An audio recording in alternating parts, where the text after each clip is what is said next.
Students, आज के इस वीडियो लेक्चर में हम डिस्कस करेंगे सर्चिंग और सॉर्टिंग को। याद रखिएगा कि सर्चिंग और सॉर्टिंग को हम पहले डिस्कस कर चुके हैं, पर आज इनको हम फंक्शंस के थ्रू डिस्कस करेंगे और फंक्शन के थ्रू ही हम देखेंगे सर्चिंग और सॉर्टिंग किस तरीके से हम करेंगे और एरे के ऊपर।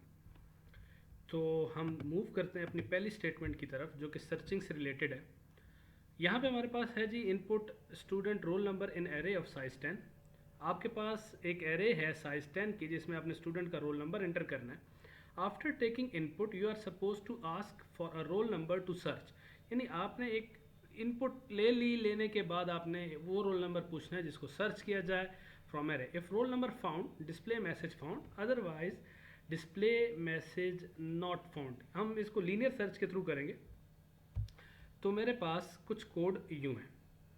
सबसे पहला काम क्या हुआ कि हमने एक एरे डिक्लेयर कर ली जिस एरे का साइज क्या है 10। अब इस एरे का कोई ना कोई नाम होगा, ऑब्वियस बात है, और ये एरे आपकी बन रही है जो फंक्शन है मेन। उस मेन फंक्शन के अंदर ये आपकी एरे क्रिएट हो गई। इसका साइज क्या था 10, तो 10 साइज की एरे है।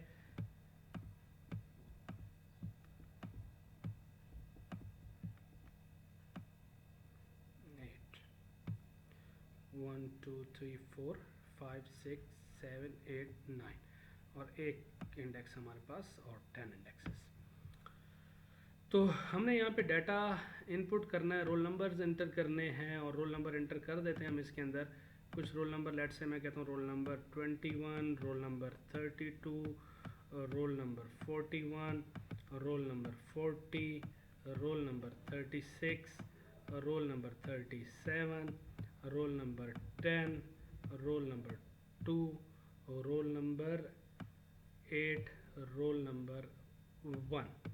ये हमारे पास इस पूरा जो हमने सी इन की स्टेटमेंट यूज़ की, उस स्टेटमेंट के बाद हमारे पास ये इनपुट आ गई। और ये जो एरे है इसका नाम हमने क्या कहा, ये एरे का नाम था हमारे पास रोल नम। ठीक है, ये जो पॉइंटर था पहले इंडेक्स को पॉइंट आउट कर रहा होगा आपके पास। फिर हमने एक और वेरिएबल बनाया जिस वेरिएबल का नाम हमने रखा सर्च। ऐसे ये मेरे पास एक वेरिएबल बन गया। अब यूज़र कहता है जी मैंने रोल नंबर 41 को सर्च करना है। ठीक है, अब क्या वो 41 को यहाँ पे उसने जब इनपुट की तो 41 एग्जिस्ट कर रहा था। अब स्टूडेंट ये देखिएगा, आप इफ़ के अंदर मैंने एक फंक्शन कॉल किया हुआ है तो कोई प्रॉब्लम नहीं है। ऐसा फंक्शन जो कोई वैल्यू रिटर्न कर रहा हो that can be called inside if statement. अब इस फंक्शन की रिटर्न टाइप क्या है, बूल। इसका मतलब है ट्रू या फॉल्स रिटर्न कर रहा है, तो यहाँ पे आ जाएगा। अगर ये इंटीजर रिटर्न कर रहा होता तब भी मैं लिख सकता था आगे कंपैरिजन की कोई स्टेटमेंट लिखता, कोई ऐसी स्टेटमेंट लिखता जिसका एंड रिजल्ट क्या बनना चाहिए, ट्रू या फॉल्स। यानी इफ को कंसर्न नहीं है कि यहाँ पे क्या हो रहा है, इफ सिर्फ इस चीज़ से कंसर्न इफ की स्टेटमेंट है कि यहाँ पे ट्रू या फॉल्स वैल्यू आनी चाहिए। जब ये फंक्शन कॉल हुआ, यानी अब आपके पास इस फंक्शन ने कोई वैल्यू रिटर्न करनी है, अगर उसने ट्रू रिटर्न की तो आपके पास यहाँ पे अगर उसने ट्रू रिटर्न कर दिया तो इसका मतलब क्या हुआ कि आपके पास जो इफ़ की बॉडी एग्जीक्यूट होगी, अदरवाइज नहीं। सबसे पहली चीज़ हमने इसको क्या पास की, रोल नंबर। एरे थी ये, इसके लिए सेपरेट मेमोरी नहीं बनेगी। ये आर नम आपके पास यहाँ पे ऐसे इसको पॉइंट आउट कर रहा होगा।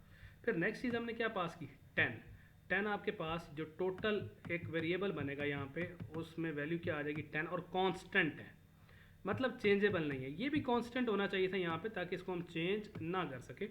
कॉन्स्ट एंड सर्च करते वक्त भी हमने वेरिएबल पास किया। वेरिएबल क्या था आपके पास, 41 था, वैल्यू थी इसकी 41, ये अलहदा मेमोरी बन गई। तो अब आपके पास स्टार्ट हुआ i इक्वल टू 0, i 0। क्या जो जीरो इंडेक्स है, टोटल की वैल्यू क्या थी स्टूडेंट्स 10। क्या जीरो इंडेक्स बराबर है सर्च के, सर्च मतलब 41। जीरो इंडेक्स पे आप वैल्यू देखें क्या पड़ी हुई है 21, 21 तो इक्वल नहीं है। आई की वैल्यू हो गई प्लस प्लस, आई की वैल्यू जो ही प्लस हुई तो ज़ीरो से चेंज होकर किस में चली गई, 1 में चली गई। तो आप 1 इंडेक्स पे देखें, 1 इंडेक्स पे देखें क्या पड़ा हुआ है 32, 32 भी बराबर नहीं है। ठीक हो गया। अगर 1 इंडेक्स पे भी बराबर नहीं मिल रहा, फिर आप देखें जी 2 इंडेक्स पे, 2 इंडेक्स पे क्या पड़ा हुआ है 41। क्या 41 बराबर है 41 के, यस। तो रिटर्न क्या कर दो, ट्रू। अब रिटर्न की स्टेटमेंट जब भी एग्जीक्यूट होगी वापस वहीं पे आ जाएगी जहाँ से फंक्शन कॉल हुआ। फंक्शन यहाँ से कॉल हुआ था, ये वैल्यू आपके पास क्या लेकर आई होगी, ये वाली जो वैल्यू लेकर आई होगी, ये वाली वैल्यू थी आपके पास ट्रू, यानी इस फंक्शन ने जो वैल्यू रिटर्न की वो क्या रिटर्न की, ट्रू रिटर्न की। ट्रू के केस में आपके पास बॉडी एग्जीक्यूट होगी और क्या आएगा, फाउंड। अब इमेजिन करें कि यहाँ से हमने सर्च करना था 29 और आप देखें क्या 1 इंडेक्स के ऊपर जो वैल्यू है क्या वो 29 है, नहीं, तो इसका मतलब आगे मूव करें। क्या सेकंड इंडेक्स पे जो वैल्यू है क्या वो 29 है, वो तो 40 है। क्या थर्ड इंडेक्स की वैल्यू 29 है, वो तो 36 है। क्या फोर्थ इंडेक्स पे है, नहीं। क्या फिफ्थ इंडेक्स पे है, नहीं। अल्टीमेटली जब मेरे एक बारी आएगी जब मेरे पास नाइन्थ इंडेक्स की बात हो रही है, यानी 0 1 2 3 4 5 6 7 8 एंड 9, यानी नाइन्थ इंडेक्स की बात हो रही होगी। क्या नाइन्थ इंडेक्स पे है, नहीं, नाइन्थ इंडेक्स पे तो 1 है और हम सर्च क्या करें 29, ठीक है 29।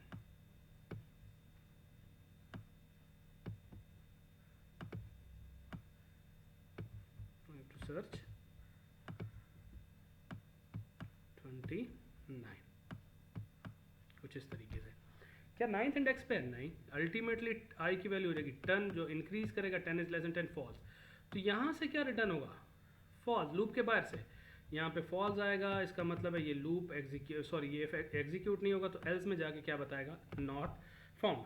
अगर आप इस पर्टिकुलर कोड को देखें तो इस कोड में और वो जो हमने पहले लीनियर सर्च का कोड डिस्कस किया कोई फर्क नहीं है ये भी कोड, पर अब क्या कर रहे हैं हम इसको एक फंक्शन के अंदर डाल दिया, ताकि अगर कल को मुझे किसी और एरे में से सर्चिंग प्रोवाइड करनी है, किसी और एरे में से डाटा सर्च करना है, बजाय इसके कि मैं दोबारा कोड लिखूँ, मैं इस फंक्शन को कॉल कर लूँ। रीयूजेबिलिटी ऑफ अ फंक्शन समझ आती है, ठीक है, यहाँ पे फंक्शन की रीयूजेबिलिटी हमें नज़र आ रही है, तो इस फंक्शन को हम यहाँ पे रीयूज़ कर सकते हैं।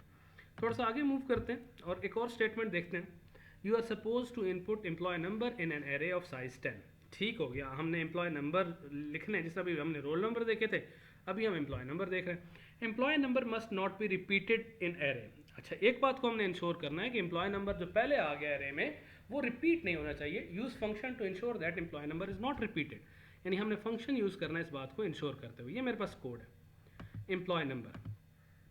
अब स्टूडेंट्स मेरे पास एक एरे क्रिएट हो रही है EMP num के नाम से, और ये जो एरे है मेरे पास कितने साइज़ की है जी, 10 साइज़ की, जिस तरह हमने अभी देखा था यहाँ पे कि वो कितने साइज़ की है, 10 साइज़ की। यहाँ से हमारे पास डाटा चलना स्टार्ट होगा 1 2 3 4 5 6 7 8 9 एंड 10, यानी 0 1 2 3 4 5 6 7 8 9, और इस एरे का नाम क्या है, EMP अंडरस्कोर नम। ठीक है, हमने डाटा इनपुट किया। डाटा इनपुट करने के बाद हमने ये देखना है कि आया ये जो मेरे पास एरे है, जो भी एम्प्लॉय नंबर एंटर किया, कौन सा इंडेक्स पे हमने एंटर किया, 0 इंडेक्स पे। आई की वैल्यू क्या थी जी, 0। आई वेरिएबल की वैल्यू क्या है, 0। डाटा 0 इंडेक्स पे एंटर किया और डाटा जो था हमारे पास वो था जी, हमने कहा जी एम्प्लॉय नंबर 4। अब हमने ये देखना है क्या ये एम्प्लॉय पहले से मौजूद है। अब स्टूडेंट्स अगर मेरे पास डाटा 0 इंडेक्स तक एंटर है तो मैं 0 इंडेक्स तक देखूंगा। अगर डाटा 1 इंडेक्स पे है तो मैं इससे पहले पहले सर्च करूंगा कि क्या इससे पहले पहले डाटा तो नहीं आया। पूरी एरे को तो मुझे सर्च नहीं करना, तो मैं एम्प्लॉय नंबर एग्जिस्ट के फंक्शन को कॉल कर रहा हूँ जो कि क्या वैल्यू रिटर्न कर रहा है, ट्रू या फॉल्स को रिटर्न कर रहा है, और उसको मैं एक एरे पास कर रहा हूँ EMP नम, जो कि EM नम के नाम से एरे है। ऐसे पॉइंट है ये भी सर्चिंग पर लिमिटेड एरिया में से। आई की वैल्यू क्या है, 0, इसको हमने 0 पास कर दिया, और कौन सी वैल्यू को सर्च करना है, आई EMP नम ऑफ आई की वैल्यू क्या है, 0। अब देखें एरे पास करने में और एक इंडेक्स पास करने में फ़र्क है, ये डिफरेंस यहाँ पे समझिएगा। यहाँ पे क्या हो रहा है, EMP नम सबस्क्रिप्ट ऑपरेटर 0, इसका मतलब है यहाँ पे वैल्यू पास हो रही है, 0 इंडेक्स की वैल्यू। यहाँ पे क्या हो रहा है, पूरी एरे पास हो रही है, एरे का रेफरेंस। तो ये 4 यहाँ पे मूव करेगा, टोटल में इस वक्त क्या आ जाएगा 0, आई की वैल्यू क्या हो गई 0, 0 is less than 0, loop execute ही नहीं होगा और क्या रिटर्न हो जाएगा फॉल्स। जब इसने फॉल्स रिटर्न किया तो इसका मतलब है ये स्टेटमेंट तो एग्जीक्यूट नहीं होगी। जब ये एग्जीक्यूट नहीं हुई तो फिर आगे मूव करते हैं। आगे मूव करने से हमारे पास देखिए ज़रा, आई की वैल्यू क्या हो गई जी प्लस प्लस, आई की वैल्यू 0 से चेंज होकर क्या हो गई 1। अब जो डाटा इंसर्ट होगा वो 1 इंडेक्स पे होगा और 1 इंडेक्स पे मैंने डाटा इंसर्ट कर दिया 2। अब मुझे ये देखना है कि क्या इससे पहले, मतलब सर्चिंग करनी है, रिपीट नहीं होना चाहिए, क्या इससे पहले, मतलब इससे पहले से मुराद क्या है 0 इंडेक्स तक मेरे पास क्या 2 अपीयर हुआ है, नहीं अपीयर हुआ। पर फंक्शन को हम कॉल करेंगे emp num, दोबारा से emp num कॉल हुआ आपके पास, एरे गई। अब आई की वैल्यू जो पास हुई होगी स्टूडेंट्स, अब वो 0 पास नहीं हुई, ठीक है। अब जो वैल्यू वो पास हुई है वो कौन सी वैल्यू पास हुई होगी, आई की वैल्यू क्या है 1 पास हो गया यहाँ से। emp num ऑफ आई की वैल्यू क्या है 1, emp num ऑफ 1 पे जो वैल्यू पड़ी है वो क्या पड़ी है 2। इसका मतलब है अब की बार जो आपने सर्च करना है वो किसको सर्च करना है और किस में से सर्च करना है, कितनी वैल्यूज़ में से सर्च करना है, वो इंपॉर्टेंट है। टोटल में क्या आया होगा 1, सर्च में क्या आएगा 2। अब यहाँ पे देखिएगा इस फंक्शन के अंदर आई की वैल्यू कहाँ स्टार्ट हो रही है 0, 0 इज लेस देन 1, कंडीशन तो ट्रू हो गई।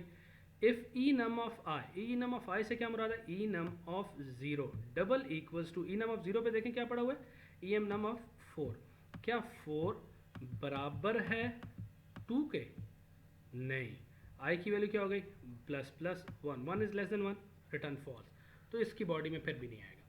लेट्स से नेक्स्ट टाइम जब मैं डाटा एंटर कर रहा हूँ और मैंने डाटा एंटर करते वक्त मैंने डाटा एंटर कर दिया, अच्छा यहाँ पे फिर आई की वैल्यू प्लस प्लस हो गई इस जगह पे और आई की वैल्यू 1 से क्या हो गई 2 हो गई, सही है। अब आई की वैल्यू 1 से क्या हो गई जी 2 हो गई, चेंज हो गई 2 में। अब अगर मैं डाटा यहाँ पे इंसर्ट कर रहा हूँ और मैं यहाँ पे कहता हूँ जी emp num of 2 second index पर और मैंने डाटा इंसर्ट किया 4, अगर आप देखें तो 4 पहले आ चुका है, 0 से लेकर 1 तक मुझे सर्चिंग करनी है, 4 आया है, ठीक है, आया होगा तो मुझे री एंटर करवाना होगा, यानी यूनिक होना चाहिए emp num, उसी तरह इसको रिसीव होगा। आई की वैल्यू अब क्या भेजी जा रही है यहाँ से 2, और जो वैल्यू सर्च करनी है वो कहाँ से, जो जो लेटेस्ट वैल्यू एंटर हुई है वो सर्च करनी है मुझे, कहाँ पे वो पड़ी हुई है 2 इंडेक्स पे पड़ी हुई है, तो 2 इंडेक्स पे क्या है 4 यहाँ पे जाएगा। इसका मतलब है मुझे तलाश करना है कि इसको 4 को अब कितने एलिमेंट्स में से तलाश करना है। अब यहाँ पे जो मैंने पास किया था वो क्या था 2, 2 और 4, आई की वैल्यू 0, 0 इज लेस देन 2 और सर्च किसको कर रहे हैं 4 को।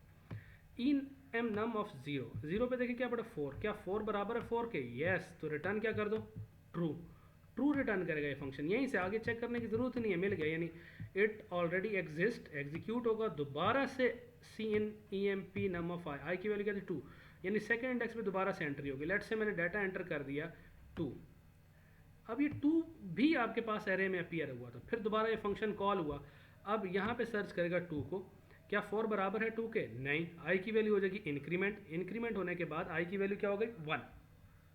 अब 1 इंडेक्स पे देखें, क्या 1 इंडेक्स पे 2 पड़ा हुआ है, 2 double equal to 2, yes, return true, फिर it already exist. Let's say अब मैंने एंटर किया 12, फिर जब 12 को सर्च करेगा क्या 2 बराबर है 12 के, नहीं, तो एट द एंड क्या रिटर्न करेगा फॉल। इन अदर वर्ड है ये भी सर्चिंग, पर ये जो सर्चिंग है मेरे पास ये कितने डाटा में से जितनी वैल्यूज़ में एंटर करता जाऊँ, ये आई की वैल्यू बहुत इंपॉर्टेंट है, यानी जितनी डाटा आप एंटर करेंगे उतनी दफ़ा में से ये वैल्यू सर्च करेगा, अदरवाइज ये वैल्यू को सर्च नहीं कर रहा होगा। आई होप कि ये बात आपको क्लियर हो रही होगी। लेट्स से हम सॉर्टिंग की बात करते हैं, हमने सिलेक्शन सॉर्ट का एक एल्गोरिथम डिस्कस किया था और हमारे पास एक कंपटीशन एग्जाम है जिसमें 10 स्टूडेंट अपीयर होते हैं, you have to input marks obtained, sort the given array in descending order, तो हम इस एरे को डिसेंडिंग ऑर्डर में सॉर्ट करेंगे। तो हमारे पास ये एरे थी, हम इसका एक जायज़ा ले रहे हैं कि ये मेरे पास एक एरे है जिसका साइज़ क्या है 10 है, 1 2 3 4 5 6 7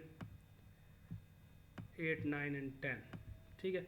यहाँ पे मेरे पास कोई डाटा पड़ा हुआ है 2 3 9 12 1 6 7 21 32 23 20। एरे को हमने क्या सॉर्ट करना है जी, किस ऑर्डर में, डिसेंडिंग ऑर्डर में। हमने सॉर्ट के फंक्शन को कॉल किया, एरे पास किया और बताया कितने वैल्यूज़ हैं। उसी तरीके से मैक्सिमम इंडेक्स जो हमारा सिलेक्शन सॉर्ट का एल्गोरिदम है, मैक्सिमम इंडेक्स में क्या आ गया आई की वैल्यू क्या है जी 0, यानी मैक्स इंडेक्स में मेरे पास क्या आ चुका है इस वक्त 0।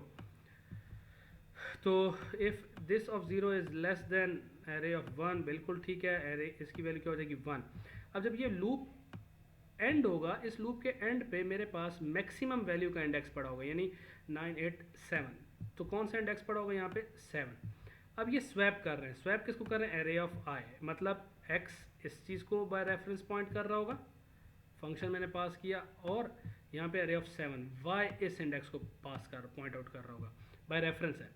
तो x is equal to y, यानी x की वैल्यू यहाँ से स्वैप होके यहाँ पे आ जाएगी, यहाँ पे वैल्यू क्या आ जाएगी 32, और y is equal to temp जिस वैल्यू वेरिएबल में स्टोर किया, यहाँ पे वैल्यू क्या आ जाएगी 2। यानी इसी तरीके से वही एल्गोरिदम जो सिलेक्शन सॉर्ट का हम पहले डिस्कस करते हैं, अब उस एल्गोरिदम को हमने किस में इंक्लूड कर दिया, फंक्शन के अंदर इंक्लूड कर दिया। और फंक्शन के बाद हमारे पास, यानी इसमें हमने जो स्वैपिंग थी पहले हमने मैनुअल की थी, यहाँ पे हमने स्वैपिंग भी एक फंक्शन के अंदर डाल दी जिसमें आपके पास बाय रेफरेंस स्वैपिंग हो रही है। आई होप आपको ये सारी चीज़ें क्लियर हो।